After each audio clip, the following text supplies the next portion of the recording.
Hello, everybody, and welcome to today's webinar with Six. My name is Emily McFarlane. I'm the Senior Campaign Lead here at Birchal. And just before I introduce Adam and Sophie, I would like to acknowledge the traditional owners of the land from which we are coming to you from today. Birchal is based on the lands of the Wurundjeri people of the Kulin Nation, and we pay our respects to their elders past, present, and emerging. So today I am joined by the fantastic team from Six, Adam and Sophie. So Birchal's working with Six on their upcoming crowdsourced funding offer. A few of you might be a bit unfamiliar with what crowdsourced funding or CSF is, or you might also know it as equity crowdfunding. It's a relatively new form of fundraising in Australia that allows startups and small businesses to raise capital from a large number of smaller or retail investors, as well as sophisticated or wholesale investors through an online platform such as Birchal. So instead of seeking funds from traditional sources such as banks or venture capitalists, companies can turn to the general public, and often that's their communities, to raise money in exchange for equity in their company. So Birchal Financial Services will be the licensed intermediary for the offer. I do want to remind everybody who is listening that the information and discussion in this webinar today is for informational purposes only and should not be considered as advice or a recommendation to invest. So if you do have any questions or need any further information, please head to birchal.com and always consider the general CSF risk warning and offer document before investing. Now, how today's session is going to run, Sophie and Adam are going to run through a brief presentation around 15 to 20 minutes, and they will be discussing where they've come from and what they're looking to achieve with their raise, and then we'll switch to a Q&A session. So if you do have any questions during that time, you will see a little Q&A bubble at the bottom of your Zoom screen. So please click on it and you can pop any of your questions in there and we'll get to it after the presentation. Also, I'll remind you that we are recording today's session, so if you do have to jump off early, a recording will be sent around. So without further ado, I'll hand over to Adam and Sophie. Great, thanks, Emily. Just going to share my screen. Great. So yeah, my name's Adam. I'm the CEO and co-founder of Six, and you'll also be hearing from my co-founder Sophie Hall as well as part of this presentation. So firstly, thanks for joining the webinar today and for expressing an interest in investing in our company through this equity crowdfunding campaign. I've been fortunate enough to be involved in a number of organisations over the years that have been leaders in ethical investing, that have had bold ambitions and had big impact. And I'm very confident that Six is going to be the most impactful thing that I've been a part of. And to be successful and to have that impact, we need to have shareholders in our company who are as excited about our bold mission as we are. So that's why we're really excited about doing this crowdfunding campaign and opening up the opportunity for all people to be investors in our company, not just opening up only to wealthy people. As a way of introducing Six and as a way of introducing myself as well, I'd like to talk a little bit about the history of ethical investing in Australia.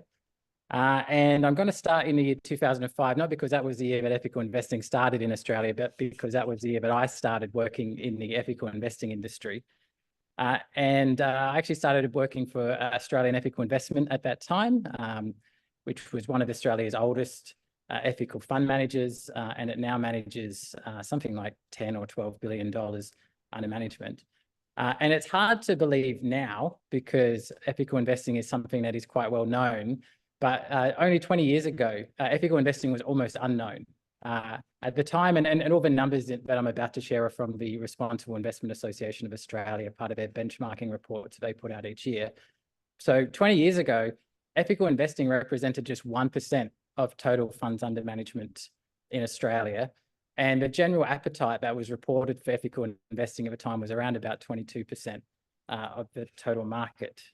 And so it was quite a niche thing to do, and it was actually also very difficult to do as well. Firstly, you had to know about ethical investing, and then you had to fill in a lot of paper forms in order to execute on it. And then over the next 10 years, ethical investing more than doubled in Australia, but the appetite for it grew even greater as well. And you can see that there's just this incredible intention to action gap here where at the time in 2014, 54% of Australians said that they were interested in investing in an ethical and responsible way. And we had just 2.3% of funds were managed in that way on behalf of Australians. So we've got this huge intention to action gap. And it was around about this time that I did two things, got involved with two organisations that were influential in terms of helping to grow the ethical investment market in Australia, but also very influential in terms of the idea behind SIX. So one of those was that I became co-founder of a climate change focused superannuation fund called Future Super. And another thing that I did at this time was join a new organisation called ACCR, which was all about trying to grow shareholder activism in Australia. And in creating Future Super in 2014, we had this idea that we could help bridge this intention to action gap in terms of ethical investment through three key things. And one of those was that rather than having ethical investment be something that's sort of broad and vague in terms of covering all ethics, but it was really important to focus on things that people really cared about. And in this instance, it was focusing really directly on climate change, because there's a strong appetite for people to take action on climate change. The second thing we wanted to do was to help people to see that their action in changing their financial product was a powerful action to take, and that there's enough power if we act collectively in changing our financial products and where our money is invested to make a big impact, in particular on big companies. And it was helpful at this time that the fossil fuel divestment movement was building and ultimately became the fastest and largest growing divestment movement in history. And the third thing was we had to make it easy. And Future Super at the time was the very first superannuation fund that had a fully online join application form. So for the first time, taking this really big action on moving your money actually became really easy, something you could do in just a few minutes. And over the next 10 years, Future Super, the company itself has been very successful. It now, as a company, manages around $14 billion and has over 300,000 members that it manages superannuation for. But also the ethical investment industry has grown a lot over that time, from 2.3% of all funds under management to now 36%. And the appetite has grown to 88%. 88% of people expect their money to be invested in an ethical and responsible way. And unfortunately, with that first big wave of ethical investing, what we've also seen is the first big wave of greenwashing. And so once again, these stats come out of the Responsible Investment Association of Australia. And so while ethical investing has grown to 36% of the total market, 93% of all fund managers and financial institutions self-declare themselves to be ethical and responsible, despite the fact they don't have any of the qualities that regular people would expect an ethical and responsible fund manager to have. And so it's off the back of this that we believe that people have responded. They've seen that there's power in moving their financial products. They've seen there's power in their investment decisions when it comes to big issues like climate change and inequality. And they've trusted financial institutions to try and use that power to create this change. And those institutions have responded largely with greenwashing. And so what we believe is that the next wave of ethical investing is people taking their power back and investing directly, using their influence of their investment powers directly. And that's what we're hoping to build and to work with at SIX.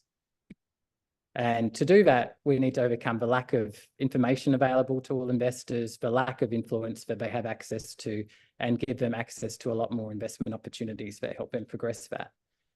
But we've seen this growth in direct investing and taking the power back already, as well as the growth in ethical investing. We've seen a lot of growth in direct investing. We've seen this through a large uptake of online broking platforms over particularly the last 5 years.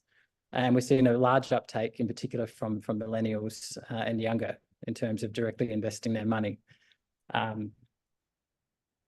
We've also seen equity crowdfunding grow at an exceptional rate. Equity crowdfunding was introduced in Australia a bit later than what it was in other places overseas, where in some countries, it now makes up almost 15% of all early stage capital for impact companies.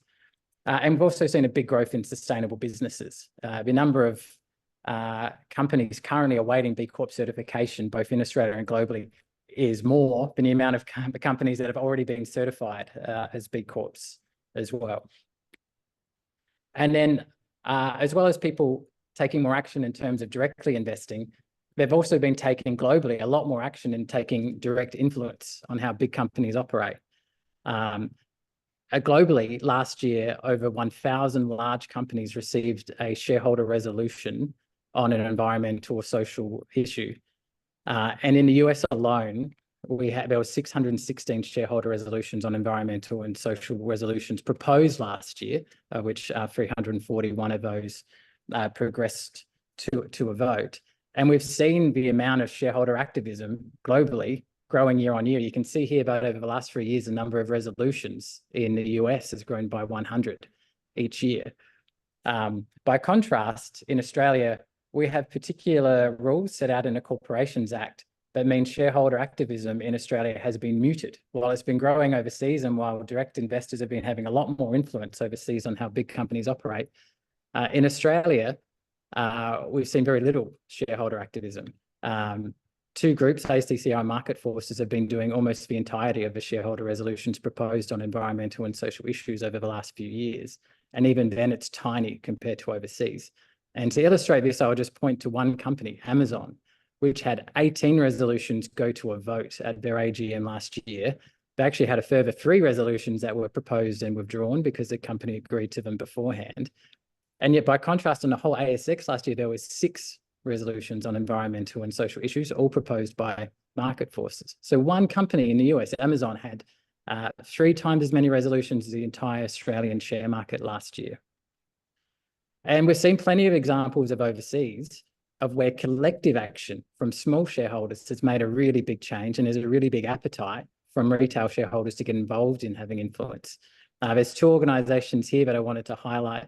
One is a Dutch organisation called Follow This, which in particular helps small shareholders buy 1 individual share in each of the world's largest 6 oil companies. And they have over 10,000 shareholders in those companies now. And they put resolutions around those big oil companies setting a medium and long-term climate reduction targets. And they're doing so in a really successful way and getting a lot of buy-in from large investors.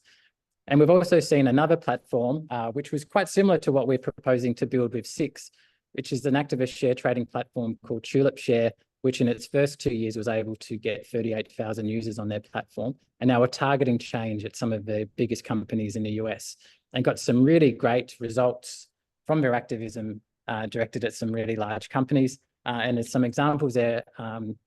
They put a resolution to Amazon. Collectively, they own about $7,000 of shares in Amazon, and they're able to get a vote of 44% in favour of a resolution about getting better rights for workers in Amazon factories.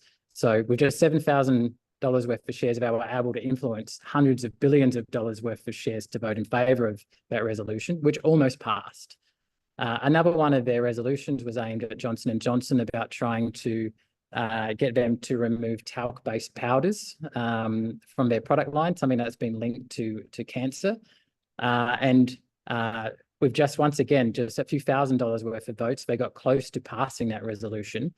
And then subsequently, Johnson & Johnson then, after the AGM, did remove those products in response to those resolutions.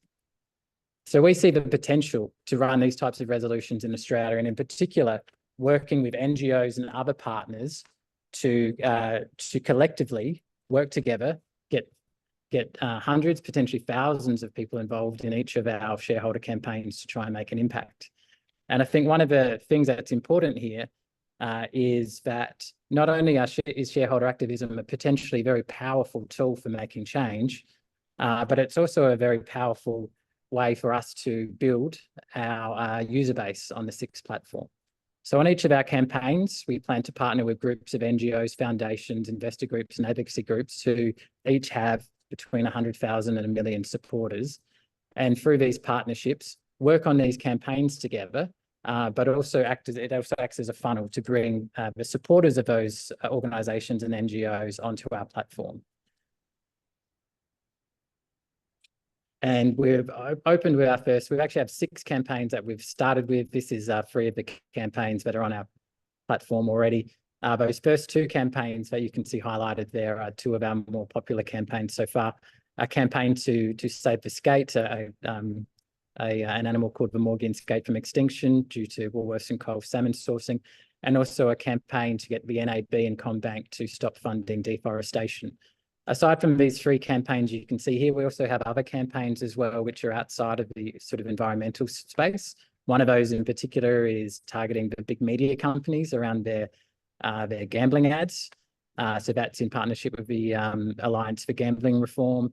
And we also have a campaign that we're looking to run around getting retail and childcare companies to provide paid parental leave for their workers. So we have some of Australia's largest retail companies and childcare companies, which have sort of around about 10,000 employees each, still don't provide paid parental leave for their staff.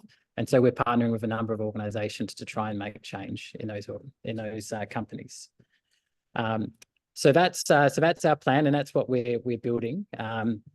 And I'm going to hand it over to Sophie now to take you through what we've already built. Thanks, Adam. Okay, so I'm Sophie. I'm co-founder and chief product officer at Six. So I'm responsible for all things product tech and design. So this slide here gives you a bit of a snapshot of the app that we've been developing. So with our platform, you'll get a blend of ethical and activist investing. We're launching with a desktop version of the app as well, which will be mobile responsive. And this is because from user testing, we realized that people of all age groups were more inclined to do their full trading and research on desktop.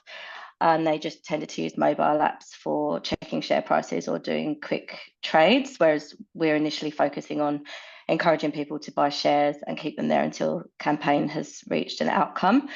So just a bit of a recap. So we're using 2 terms here. We've got activist investing and ethical investing. And I wanted to explain a little bit about the difference. So activist investing is it's what Adam's already been explaining in detail about the problem we're trying to solve with shareholder activism. We're just calling it activist investing as our offering. And it's essentially buying shares in companies to make them better by collaborating with the groups Adam was referring to on campaigns that we think have a high likelihood of success and a high impact, usually on issues such as climate and inequality. And then we have ethical investing, which is where our users can easily find and invest in listed companies. So this means all of the stocks on the ASX in the same way as you would with any other brokerage platform. But we have a specialised ESG team who have been writing comprehensive ESG or ethical profiles on each of these companies. So you'll have access to information that you wouldn't normally have access to in these other platforms. It could take weeks or months if you were to do your own research. And we also will be offering cheaper brokerage fees than the big banks. So for reference, CommSec is, I think, about $30 a trade. Stake is about $3, and we at $9.90 for trades up to $10,000. Go to the next slide, thank you. So just wanted to talk a little bit about where we're at now. So our launch focuses on activist investing.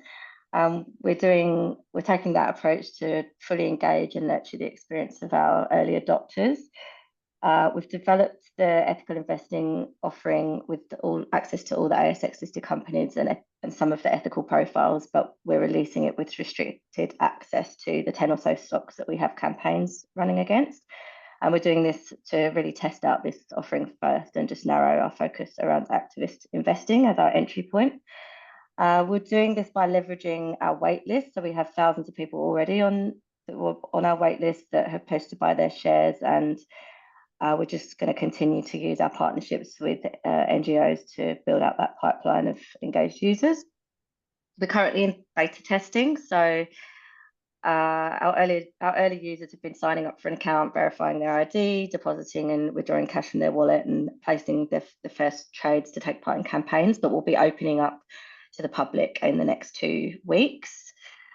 We're planning from about August for users to be able to manage their entire ethical investing portfolio. So again, to my point before, this means you'll be able to access the full ASX stocks, and you'll have the comprehensive ethical profiles on each of these companies.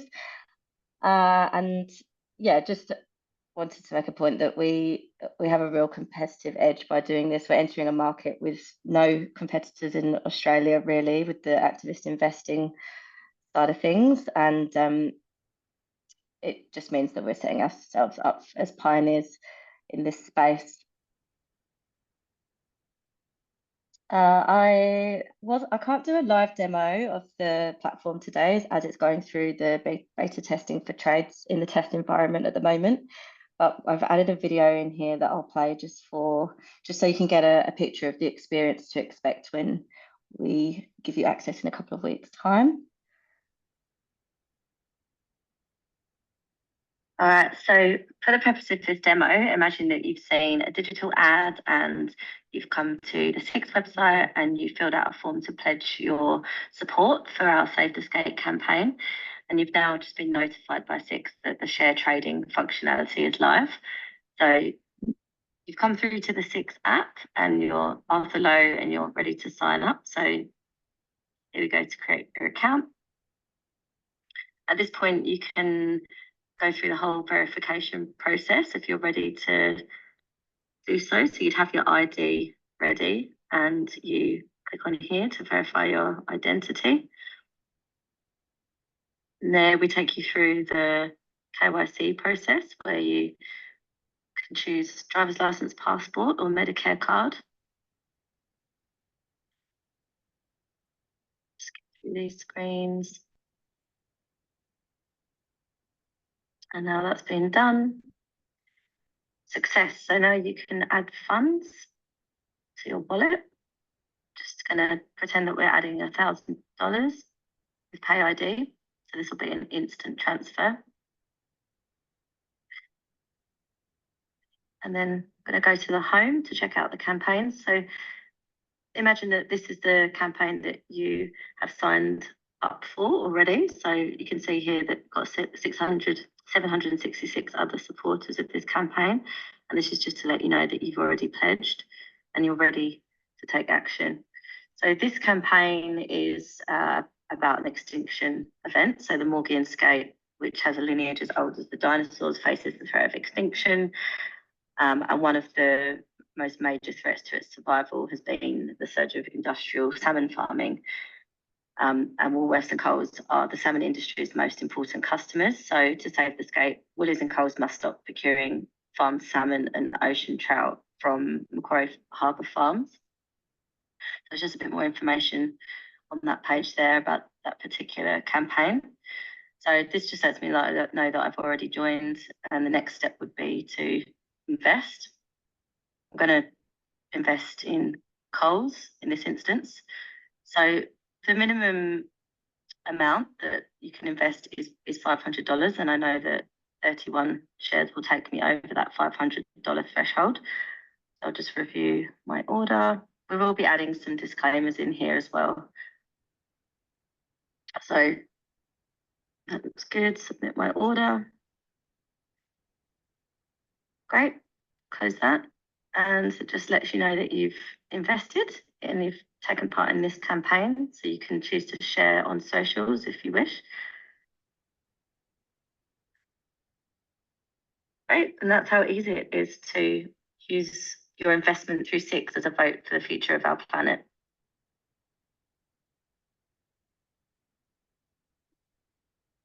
It's probably worth mentioning that video is a few weeks old, and we've been through a couple of rounds of user testing since then. So the actual app itself is looking a bit different to that now, but it gives you a good idea of the experience nonetheless. So what's next? So we're targeting around 25 to 30,000 users to achieve initial profitability through online broking alone. This is our break-even point. We're doing this on the assumption that retail investors make around 9 trades a year and they keep a cash balance of $300, and that's quite a conservative assumption. We have plans to onboard Australia's 2 largest ethical advisory firms, who manage a combined $2 billion of funds under management. And the reason we're doing this is so we're targeting these higher value clients who will probably place more frequent and larger trades, which will accelerate our path to that break-even point. And we have plans to develop a version of the 6 platforms that will be tailored for these financial advisors. So one of the differences is that it will be management of multiple client portfolios with a single advisor, as opposed to a one-to-one portfolio client account. And we have plans to engage in a comprehensive discovery phase with the advisory firm. So this usually involves user research, customer interviews, design, testing, validation, just to make sure that the platform meets all the specific needs of their functionality and compliance. Great. And then, sorry, and I realise we're talking a bit longer and we should go to the Q&A soon, but I just wanted to give an overview of what our business plan is. And, you know, we're starting, as Sophie's mentioned, with shareholder activism and ethical share trading. We think this is a really great way to build a really large base of users for our platform. We know that we need 25 to 30,000 people in order for this part of our platform to be profitable, but we're really confident that we can achieve numbers well beyond that. And some of the competitors in the online broking space have gotten well beyond 25 to 30,000 members in their first few years. We also want to build this advisor version of the platform, which we hope to do this year. And that's a way to bring a lot of funds under management onto the platform. It helps bring clients who have a lot more money, a lot more frequent trades. And then in the medium term, we're hoping to bring unlisted investment opportunities onto the platform. We'd like to host crowdfunding opportunities, either through partnerships or directly into the best impact and sustainable startups, and also other fundraising opportunities in the impact investing space. And we have a really long-term goal to create a secondary trading market in impact companies, because we think one of the real challenges at the moment is that it can be, you can invest in companies that are providing impact, but it's really hard for those companies to find an exit or liquidity opportunity down the track, which allows them to keep impact embedded into their company over the long term. So that's our long-term vision, something we'd really love to build. Just prior to this crowdfunding campaign, we have literally just today finalised a wholesale investing round where we've had very large investors come in and provide funding of over $700,000. And so that funding round, combined with this equity crowdfund together, will provide us with funding that should last us over the next 12 months to help us work through this vision and hopefully bring the first few thousand users onto our platform and build that advisor version of a platform. I'm really excited about the team. We've managed to put together some really amazing people who've built some of the most innovative investment products and ethical investment products, and also people who've built things like NGOs as well, and a really amazing advisory board to go with it. But I might just stop sharing there and hand back over to Emily. Awesome. Thank you, guys. That was such a great presentation. Always really interesting to see it from another lens, the equity crowdfunding industry as it's come out. So that was brilliant. Thank you so much. So I'll encourage everybody to put their questions just down the bottom there. I'll ask you a few questions if I can. So what are your use of funds? You're obviously raising funds through Birchal at the moment. You've given us a little bit of an overview of what you want to achieve. What will it mean to you in the next 6 months to have these funds come through? Yeah, so we'll be using the funds really to fund our operations over the next 12 months and to execute on this vision. And as I say, we'll be sort of combining these funds with the funds we've just raised from sophisticated and wholesale investors. And over that 12-month period, the goals that we've set are to try and onboard the first 5,000 users onto the platform. So that means investing in our partnership channels with our NGOs, and also means investing in digital advertising. At the moment, for our advertising tests that we've been running, we've only been sort of spending sort of hundreds of dollars a week, not thousands of dollars a week on advertising so far. But what we're finding is that we can get users leads onto the platform for as low as $2.90. So most weeks it's about $3 or $4 that we're getting a lead. And so investing in those things, and also investing in the development of the platform. One is building it out, finishing building out the initial version of the platform, building out the advisor version of the platform, and then building it out to the point where we can add those unlisted opportunities onto the platform as well. Great. So what kind of data will you be collecting from customers, and how do you plan to keep that secure? Sophie, do you want to grab this one?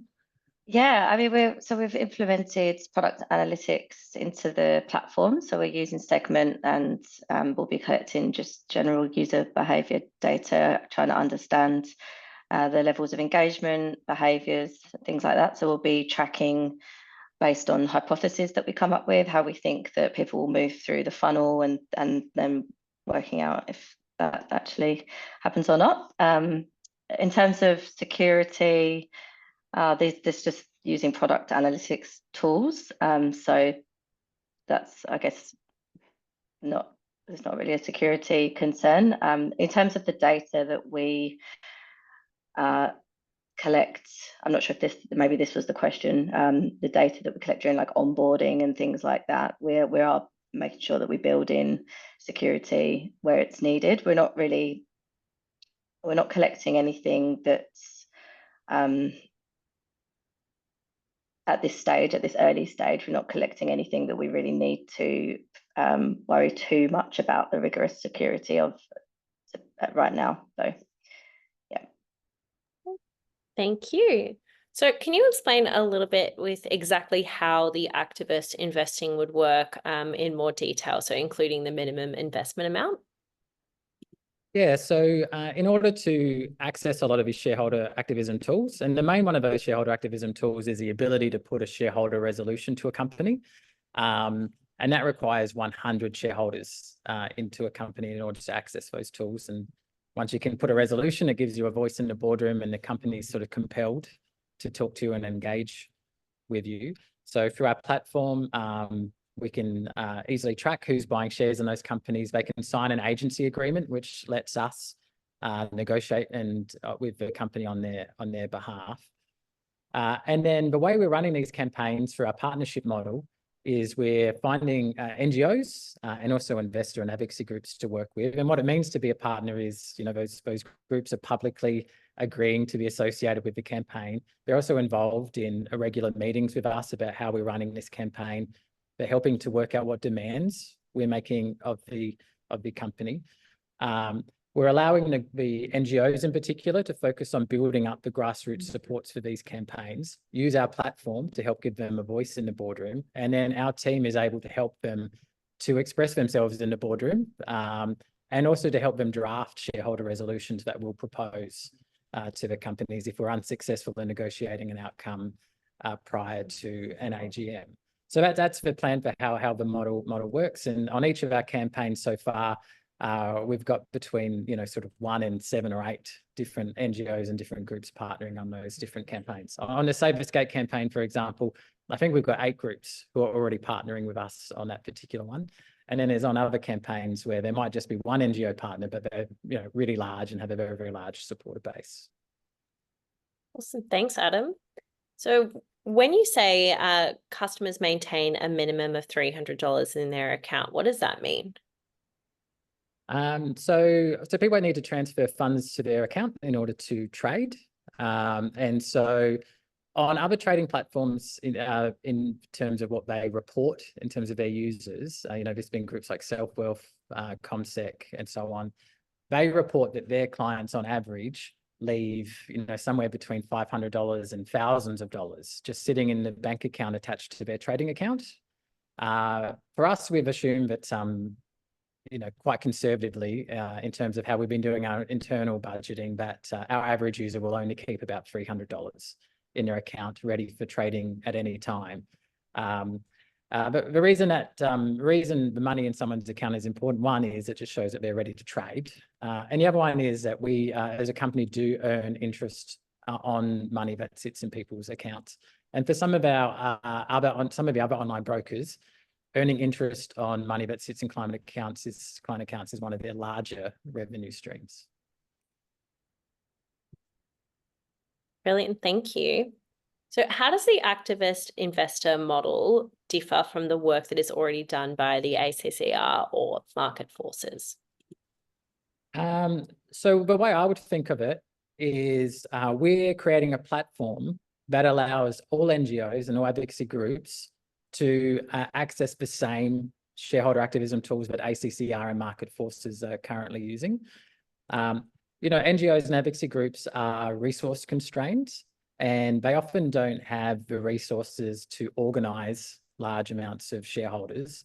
And they also often don't have the internal expertise and resources around understanding all the rules around putting shareholder resolutions and being able to make demands and coordinate institutional investors. So what we're doing is we're creating a platform that allows these NGOs and activist groups to use our platform, concentrate on keeping on building up grassroots support for campaigns, but allowing us to help them with all the other parts of the platform. But we're also finding that groups like market forces are finding our platform helpful as well, because it means that they can use us to do some of these steps rather than having to resource it themselves. So we're working with market forces at the moment for a campaign targeting APA Group, which is a gas pipeline company, which is really integral to trying to open up the Beetaloo Basin, fracking and gas extraction on Beetaloo Basin. So we're working together with market forces there and helping them to find the 100 shareholders, and we'll co-file the resolution with them later this year. But the whole idea is through our platform, all NGOs and activist groups can access these same tools that ACCR and market forces have been using for the last 5 to 10 years. That's great to know. So currently, what's your tech stack, and is the platform developed in-house or through a tech partner? We're just using like AWS serverless. We actually haven't built most of the back end either. We're partnering with Frankie One and FinClear, so their technology underpins our front end basically. So it's just APIs, and the main part that we've developed is the front end. So we haven't needed to do a lot of the heavy lifting, and they actually have some huge clients already. So a lot of the other brokerage platforms use those partners as well. Yeah, the main challenge for us is how do you build a really great experience for someone to combine, particularly activist investing with their ethical investing. It's a real front end challenge, much more so than a back end tech building challenge. Thank you so much. So would this be like a social ETF type, but in a platform format? People will be able to invest in ETFs through the platform and invest in anything that's listed on the ASX through the platform. What they'll have is ethical information about all the largest companies and the ETFs that are available for them to invest in, but we won't be acting as a fund manager. So individual users get to make the choices about what they invest in. What we're doing is giving people the information to make decisions about what might match their ethics, and also to give them access to using their influence as a shareholder through these shareholder activism campaigns. But we won't be doing funds management on behalf of the users. It's all about giving them the tools to do it themselves. Good to know. Can you explain the process of how you select issuers to build campaigns around? So how are you sort of, which partners do we? I would imagine issuers like issuing companies who would be issuing shares.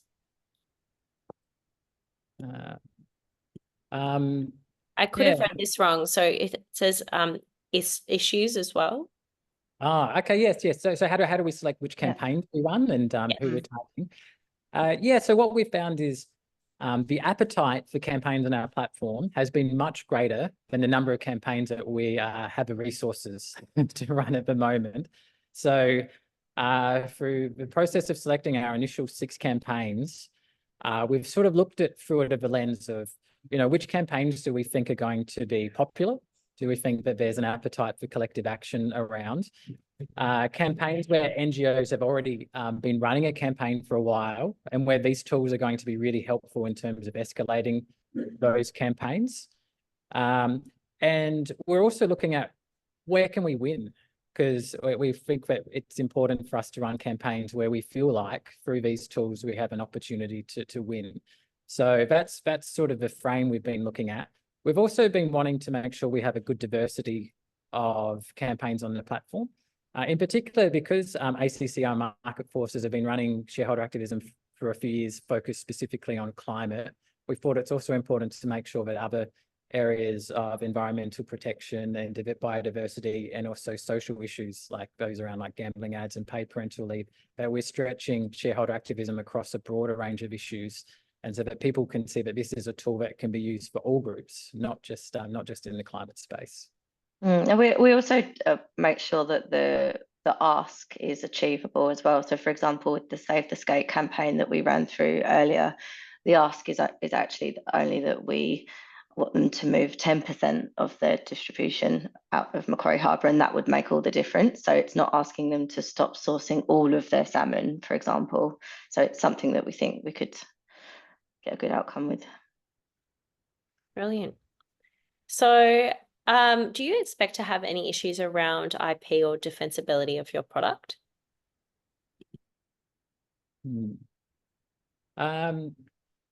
No, I don't imagine we'll have issues around IP or defensibility of the product. I think that, a large part of what we're building is quite standard, like in terms of the infrastructure and everything else, at the back end, it looks a lot like other online brokers.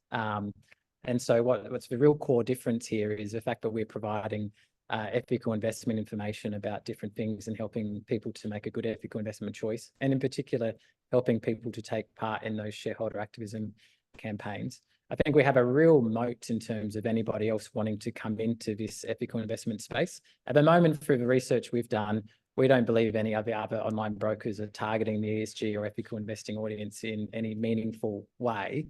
And they could quite easily add in things like ESG ratings and stuff like that. They might even, be able to buy some ethical investment profiles from an existing data provider and put them in. But we feel that for our shareholder activism, we just have a moat in terms of that we don't believe any other online broker will cross, in terms of our point of difference. It's good to know. So will all the options for investment using your platform have a sort of a base level of ethicalness? Or do you provide access to all of the ASX companies, but then provide an ethical analysis of these products? I think, it's the latter really. So we'll give access to everything on the ASX, but to the point, it will be the ethical profiles that we provide, and then we do have plans to give insight in other ways as well down the track. Yeah, it was a discussion we had quite a bit as Sophie and I met, in terms of do you make this restricted to ethical only or up to everything? And because we've got the activism where we're asking people to invest in companies that might otherwise not pass the ethicalness test, I think it's just a better experience to make everything available, but just give everybody the information they need. If somebody reads the profile of a aristocrat, a poker machine manufacturer company on our website, it's not a positive it's not a positive profile on an ethical perspective, and they still choose to invest, I think that would be a strange decision. When we look to add unlisted opportunities onto the platform, that's where we will add an element of ethicalness as well. And in particular, we would expect that unlisted opportunities we put on our platform have sustainability elements to them, B Corp elements to them, things that people would expect to have there. So that will be, as we develop that out, that will be something that we'll look to add a baseline of ethics and sustainability to. And probably something worth adding as well. We we do want to still enable people to transfer their existing holdings across to our platform. So if they do hold shares in any companies on ASX, they'll be able to transfer them across and then just have access to the ethical information that we provide. Brilliant, thank you. So can you please explain how Six would differentiate between a company that represents a good long-term ethical investment versus a company that should be the subject of an activist initiative? And is there a way to promote companies that are doing good things as opposed to punishing those who exhibit bad behavior? Yeah, well, I mean, hopefully this platform is used for both of those things. I think the way we imagine most people will use the platform is that the majority of the investments they make will be in companies that they like and think are doing the right thing.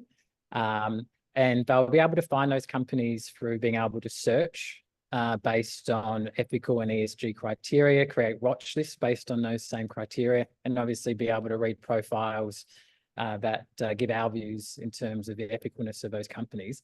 And we think the amount that they'll hold in shareholder activist stocks will be a small part of their portfolio. I think it'll be the highly impactful part of their portfolio, but a small part.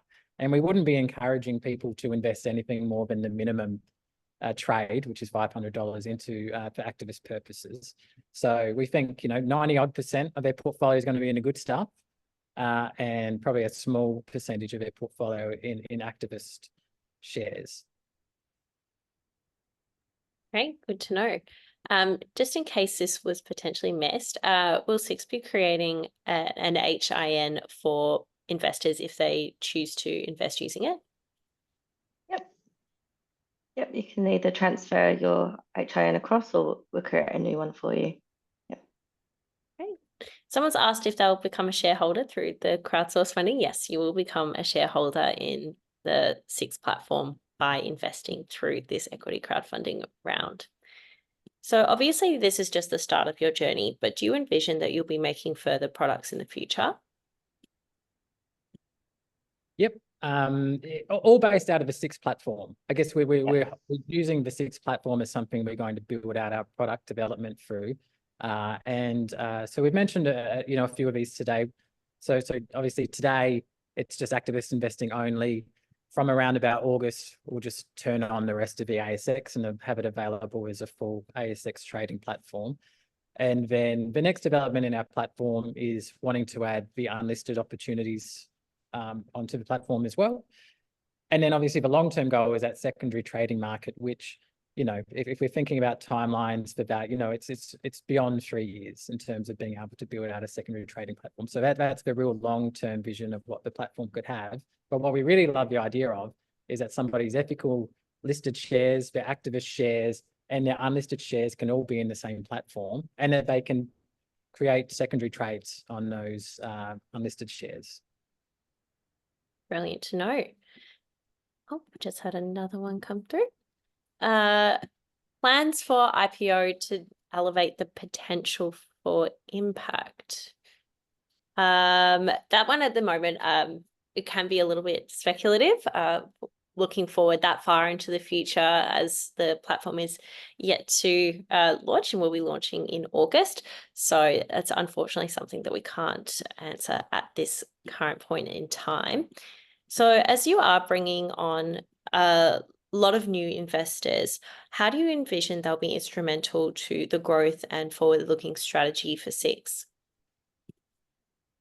Well, I mean, obviously, we hope that people who are going to invest in our company's Six will also become users of our Six platform as well and get really engaged in the campaigns we're running, and obviously want to be good advocates in terms of our platform and promoting it to everybody else. So we really hope that the people who come in as part of this equity crowd fund are just, become part of the Six community as well. And, because there's a lot of power in when we take collective action together. And we really do want people's help in terms of building out the platform. We're really at the early stages, and it's great to have people who are really invested in what we're building and can provide great feedback in terms of, how do we combine all these different elements into one platform and make it a great experience. I know both Sophie and I would love to talk to people about that as we build up the platform. We're doing heaps of them. I mean, Sophie does so many user tests every day at the moment. And so really keen to keep doing those and work with people who are coming in this round to take part in those. Brilliant. I think it's really exciting to have new ambassadors on board. So not only are they shareholders, but they're spokespeople for your company, which is absolutely brilliant.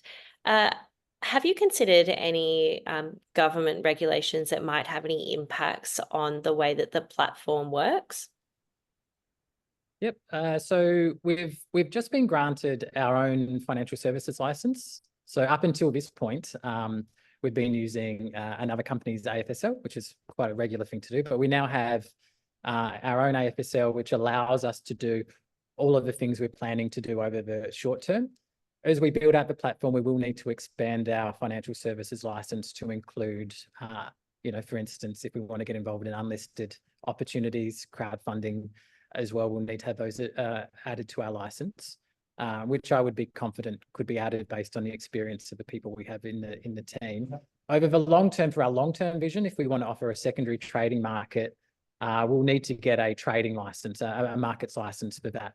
And so that would be quite a long process of working with the regulator to get those approvals. So those are the things that we're having to work on. We already have compliance and regulatory advisors across all of those areas. And one of the first appointments we made in building out our team was to bring in somebody responsible for compliance. So from my experience in working in fintechs in the past, often people wait a little while before bringing on experts in that area. We brought that in on day one. So yeah, it's really important to us that we're not just building a great product, but we're doing everything in the best, most compliant way possible. Yeah, I think it's probably music to everyone's ears, the risk and compliance management that you've got in place to keep everything secure, going along as usual and in a compliant way so that everybody is feeling like it's a business that they can trust and rely on. So I think we've gone through all the questions today. However, I'm very aware that sometimes people will come up with some questions after the webinar has occurred. So if anybody does have any further questions, you can always reach out to Adam and Sophie and the rest of the Six team via their Birchal profile. If you go onto their profile, there is a message button just at the top there where you can reach out. And if you have any technical questions around investing in this offer, you can always reach out to support@birchal.com where we can assist you as well. I just want to say a big thank you to everybody who has come along today and a massive thank you to Adam and Sophie for running us through everything Six related today. Thank you. Thanks, everyone. Thanks so much. We'll chat soon.